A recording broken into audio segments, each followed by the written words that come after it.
Time వచ్చేసి ఇప్పుడు 5 అయింది. ఇప్పుడు రసం వేసిన, రసానికి వేసిన పొయ్యి మీద, ఎందుకంటే మామకి రోజు రసం కావాలి కదా.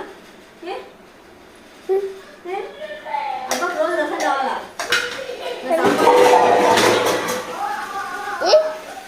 సామాన్లు ఉన్నాయి, సామాన్లు కడుగుతున్నాను.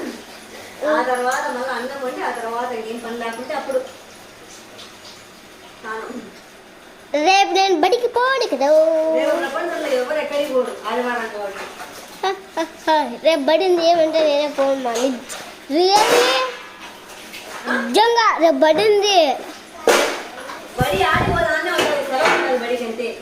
సెలవు కాదు, లేదు సెలవు లేదు. సెలవా ఎందుకు ఇలా తెలుసా? చెప్పు ఎందుకు సెలవు ఎందుకు లేదంటే రేపు